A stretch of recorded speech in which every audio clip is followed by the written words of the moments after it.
काल्याच्या कीर्तनामध्ये भगवान श्रीकृष्णाचं चरित्र का वर्णन करायचं? आपल्या हिंदू धर्म संप्रदायामध्ये 33 कोटी देवता सांगितलेले आहेत. बाकीच्या कोणाचं कृष्ण रामाचं चरित्र नाही, भैरवाचं नाही, खंडोबाचं नाही, दुसऱ्या कोणाचं चरित्र न सांगता फक्त भगवान श्रीकृष्णाचंच चरित्र का सांगायचं? याचं कारण जर काही असेल ना, तर भगवंताच्या अवताराचे काही प्रकार गर्ग संहितेमध्ये गर्गाचार्यांनी केलेले. त्यामध्ये भगवंताच्या सगळ्या अवताराचे मुख्य 6 प्रकार केलेत गर्गाचार्यांनी.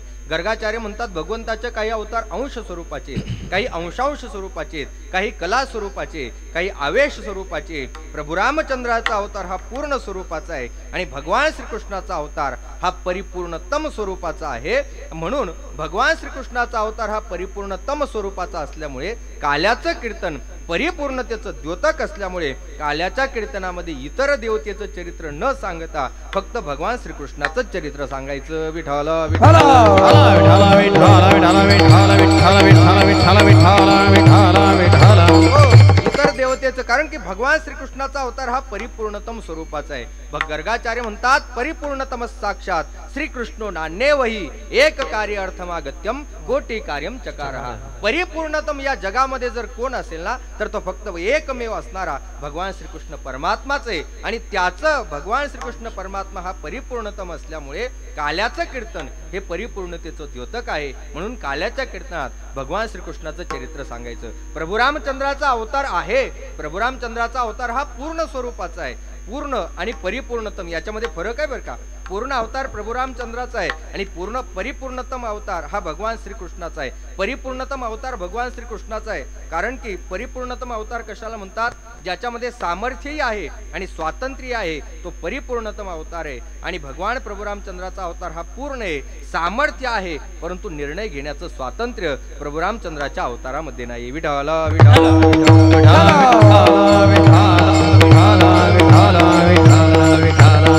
रामायणामध्ये अनेक वेळेला भगवंताला बदल करण्याचा प्रसंग आला, परंतु भगवान प्रभू रामचंद्राला तो बदल करता आला नाही. काय झालं? ज्यावेळेस प्रभू रामचंद्र लखन जानकी वनवासाला जाण्यासाठी निघाले आणि वनवासाला जाण्यासाठी निघाल्याच्या नंतर लक्ष्मणाचं लक्ष त्याच्या महालाकडे गेलं, तर त्याची पत्नी असणारी उर्मिला हातामध्ये पंचारतीचं ताट घेऊन उभी होती. लक्ष्मणाने पाहिलं आणि प्रभू रामचंद्राला म्हणाले, दादा आलो म्हटले 2 मिनिटात. प्रभूने म्हटले काही अडचण नाही, जाऊन ये. लखनजी गेले. लखन गेल्याच्या नंतर उर्मिलेने लखनला कपाळावर तिलक केला. तिलक केल्याच्या नंतर पंचारतीने ताट ओवाळलं, हातावरती दही साखर दिलं आणि आता लखनजी 14 वर्ष वनवासाला निघून जाणार, परत आपल्या पतीची आणि आपली भेट होणार नाही. उर्मिला लखनजीकडे पाहते आणि म्हणते, प्रभू मालक तुमची जर आज्ञा असेल तर मी काही विचारू का? कोण म्हणतंय? कोण म्हणतंय? कोण म्हणतंय? उर्मिला. मी ही 2022 मधलं नाही सांगत, म्हणजे हे त्रेतायुगातलं आहे. आता आपल्याला म्हणावं लागतं तुमची परवानगी असेल तर मी काही विचारू का? तरी ते म्हणतात तुम्ही काही बोलू नका, तुम्हाला काही कळत नाही. असंच म्हटलं जातं ना. अजून एक शब्द असतो, तुम्हाला तर काय नाही, काय नाही अक्कल. डायरेक्ट म्हटले तुम्हाला तर काही अक्कलच नाही, असंच म्हणतात. तुम्हाला जाता जाता सांगून जातो, यांच्यासाठी नाही परंतु तुमच्यासाठी आहे. या जर कधी तुम्हाला म्हटलं ना तुम्हाला तर काय नाही, अक्कल नाही म्हटलं ना, त्याला म्हणायचं अगदी बरोबर आहे, 100% बरोबर आहे, मला अजिबात अक्कल नाही. जर मला अक्कल असते ना तर तुझ्यासारखी पागल माझ्या पदरातच पडली नसती ना. विठ्ठल विठ्ठल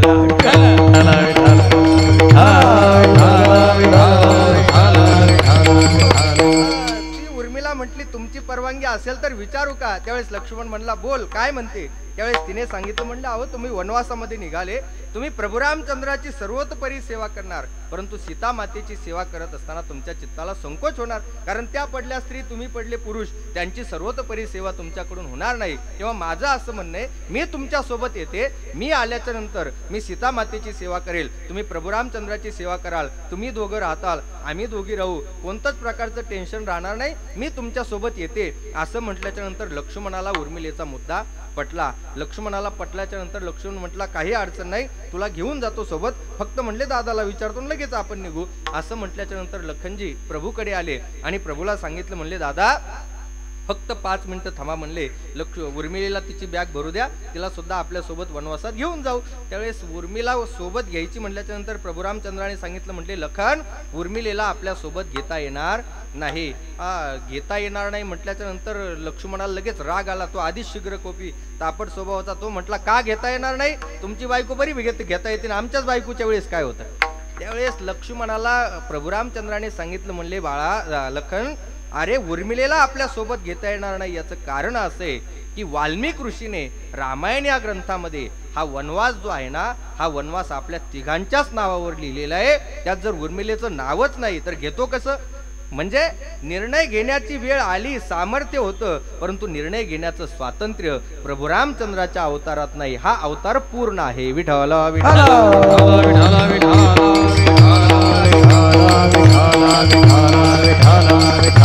रामायणामध्ये अशा अनेक प्रसंग आहेत ज्यावेळेस त्या इंद्रजिताला मारलं ना. आता रामायणाचार्य असल्यामुळे थोडंफार रामायण सांगावंच लागेल ना. ते ज्यावेळेस इंद्रजिताला मारलं आणि इंद्रजिताला मारल्याच्या नंतर तो इंद्रजित काय असा एका बाणाने मेला नव्हता. एका बाणाने एक हात, दुसऱ्या बाणाने एक हात, असा तो इंद्रजित, त्याचा एक हात तुटलेला उर्मिलेच्या त्याची पत्नी असणारी सुलोचना तिच्या महालात जाऊन पडला. त्यावेळेस तिने पाहिलं आणि तो हात ओळखला आणि आपल्या सासऱ्याकडे रावणाकडे आली आणि सांगितलं, म्हणले माझ्या पतीचं प्रेत मला पाहिजे, मला सती जायचंय. त्यावेळेस रावणाने सांगितलं तुझ्या पतीचं प्रेत रामाकडे, म्हटले त्याच्याकडे जाऊन घेऊन ये. ती सुलोचना प्रभू रामचंद्राकडे आली आणि सुलोचना प्रभू रामचंद्राकडे आल्याच्या नंतर प्रभू समोर हात जोडून उभी होती आणि विनंती करत होती, प्रभू मला माझ्या पतीचं प्रेत द्या, मला काय जायचंय, सती जायचंय. लखनजी बाजूला उभे होते. लखनजी मोठमोठ्याने हसायला लागले. लखनजी हसायला लागल्याच्या नंतर उर्मिला राग आला. उर्मिला म्हटली, अरे स्वतःच्या जावयाला मारलं, स्वतःची मुलगी विधवा केली आणि खुशाल हसतोय म्हटले.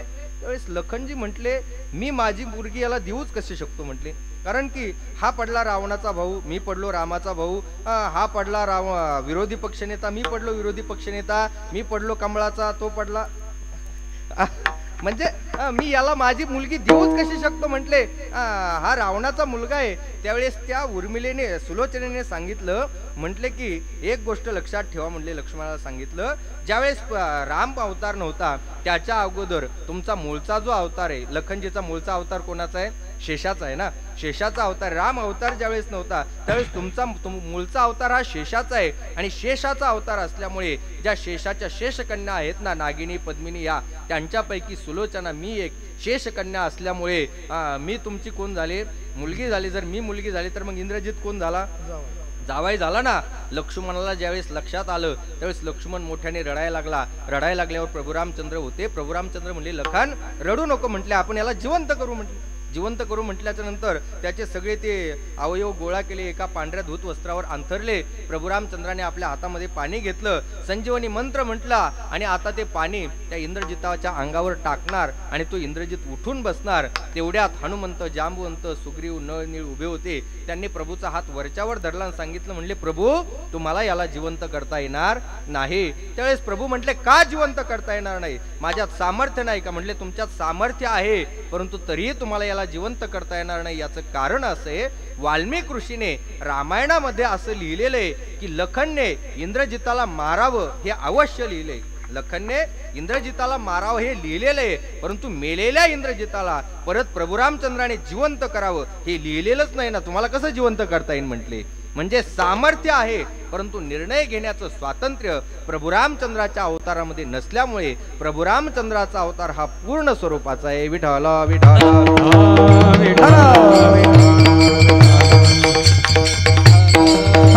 विठ्ठल आणि भगवान श्रीकृष्णाचा अवतार हा परिपूर्णतम स्वरूपाचा आहे. सामर्थ्यही आहे आणि निर्णय घेण्याचं स्वातंत्र्य सुद्धा भगवान श्रीकृष्णाच्या अवतारामध्ये आपण पाहतो. त्या गोकुळामध्ये अनादी काळापासून ती इंद्रपूजा करत होते. इंद्राची पूजा करायची कशासाठी? तर इंद्राची पूजा केल्याच्या नंतर इंद्रदेव प्रसन्न होऊन पाऊस पाडेल आणि आपली जमीन सुजलाम सुफलाम होईल, या हेतूने त्या इंद्राची पूजा अनादी काळापासून त्या गोकुळामध्ये केली जात होती. परंतु भगवान श्रीकृष्ण परमात्मा गोकुळामध्ये अवतीर्ण झाले आणि गोकुळात अवतीर्ण झाल्याच्या नंतर भगवंताने सगळ्या आपल्या बाळ गोपाळांना एकत्रित केलं, सगळी सेना स्थापन केली आणि सेना स्थापन केल्याच्या नंतर त्याने सांगितलं, भगवंताने सांगितलं, त्या इंद्राचा आणि आपला काहीच संबंध नाही म्हटले. या ठिकाणी आपला आपला जो अन्नदाता आहे ना तो गोवर्धन आहे म्हटले. जर पूजा करायची असेल तर इंद्राची नाही, कोणाची करायची? गोवर्धनाची पूजा करायची. गोवर्धनाची पूजा करायची म्हणजे निर्णय घेण्याचं स्वातंत्र्य. त्यावेळेस गोकुळातले म्हातारे गवळी होते, ते म्हणले कृष्णा असं करू नको म्हटले. जर इंद्रदेव कोपला तर आपलं जगणं मुश्किल होईल म्हटले. असं करू नको, असं करू नको म्हटल्याच्या नंतर आता शेना कोणाचं ऐकती का महाराज? नाही ना. त्यांनी सांगितलं जमणार नाही म्हटले. इंद्राची पूजा बंद करून गोवर्धनाची पूजा केली. आणि गोवर्धनाची पूजा केल्याचा परिणाम असा झाला, ही बातमी ज्यावेळेस इंद्राला समजली ना, इंद्राला समजल्याच्या नंतर इंद्राने मेघाला आज्ञा केली. मेघाला आज्ञा केल्याच्या नंतर त्या गोकुळावरती शिळाधारी पाऊस पडायला ज्यावेळेस सुरुवात झाली ना, त्यावेळेस गोकुळातले सगळे लोक जमा झाले आणि म्हटले आता काय करायचं? इंद्रदेव कोपला म्हटले. सगळे नंदाच्या वाड्यावर आले, भगवंताला सांगितलं. म्हणले कृष्णा तुला सांगितलं होतं ना की इंद्रपूजा बंद करू नको, गोवर्धनाची पूजा करू नको. बघ म्हटले इंद्रदेव कोपला, जगणं मुश्किल होतंय म्हटले. सगळे आता पाण्यामध्ये बुडून जलसमाधी भेटते, कोणीच जिवंत राहत नाही, कोणीच जिवंत राहत नाही. म्हटल्याच्या नंतर भगवंताने सांगितलं एक काम करा म्हटले, जर आता तुम्हाला मरायचं नसेल आणि जगायचं असेल ना तर याच्यावर एकच उपाय म्हटले. काय उपाय? म्हटले ज्या गोवर्धनाची आपण पूजा केली ना तो गोवर्धन आपण उचलू आणि त्याच्या खाली सर्वजण काय करू? जाऊ. असं म्हटल्याच्या नंतर एक म्हातारा गवळी म्हटला गोवर्धन म्हणजे का तुला चुरमुऱ्याचं पोतं वाटलं का रे? गोवर्धन उचलायचं आणि त्याच्या खाली जायचं. म्हटले एवढा मोठा गोवर्धन पर्वत आहे त्याच्या खाली जायचं. त्यावेळेस भगवान श्रीकृष्ण परमात्मा म्हटले जर मरायचं नसेल आणि जगायचं असेल तर आता एकच पर्याय म्हटले. लोकांनी विचार केला पाण्यात बुडून तरी मरायचं आणि डोंगराखाली चेमून तरी मरायचं. वाचलो तर वाचलो म्हटले, चला काय त्याला. सगळेजण त्या गोवर्धनाच्या बाजूला आले. सगळ्यांनी आपल्या हाताच्या बाह्या मागे सरल्या. सगळ्यांनी आपल्या काठ्या त्या गोवर्धनाला लावल्या आणि एक दिलाने आवाज दिला, पुंडलिक वरदान कृष्ण भगवान की जय. सगळ्यांनी आवाज दिला. गोवर्धन उचलला गेला. गोवर्धन उचलल्याच्या नंतर त्या गोवर्धनाच्या खाली सर्वजण गोकुळातील लहान मुलं, सगळ्या गवळणी हे ते सगळे आले. आल्याच्या नंतर गाई वासरं सगळे आले. आल्याच्या नंतर त्या ठिकाणी लोक काठ्या लावून असे थकलेले होते. अशी काठी जोराने लावायचे. एक जण रामभाऊला म्हटला, रामभाऊ काठी जोरात पकड बर का, जर काठी निसटली ना काहीच राहणार नाही आपलं. तेवढ्यात एकाचं लक्ष भगवंताकडे गेले. भगवान श्रीकृष्ण परमात्म्याने काठी तर लावलीच नव्हती, भगवंताने आपला हात सुद्धा लावला नव्हता. आपल्या हातातलं जे करंगळी असते ना, करंगळी भगवंताने आपल्या डाव्या हाताची करंगळी त्या गोवर्धनाला लावली होती. त्या ठिकाणी तो म्हातारा गवळी म्हटला, बघा आपण इकडं काठ्या लावलो, आपल्या अंगातून घाम निघाला राव आणि नंदाचं कार्ट म्हटले काडीनीच मलम लावतंय, कसं इबलिश आहे म्हटले. असं म्हटल्याच्या नंतर भगवंताने त्याच्या मनातला भाव जाणला. भगवान परमात्म्याने आपली करंगळी काढली तर नाही, परंतु जी करंगळी सरळ होती ना ती फक्त थोडीशी वाकडी केली. जशी भगवंताने करंगळी वाकडी केली तशा यांच्या काठ्या कडाकड कडाकड मोडल्या, एकाची काठी शिल्लक राहिली नाही. परत तोच म्हातारा गवळी म्हणला, कृष्णा बोट सरळ कर. म्हणजे भगवान श्रीकृष्ण परमात्म्याने कोणाच्याही सामर्थ्या वाचून स्वतः निर्णय घेऊन स्वतः निर्णय घेतला आणि आपल्या गोवर्धनाची पूजा केली आणि स्वसामर्थ्याने गोकुळातील लोकांचं काय केलं?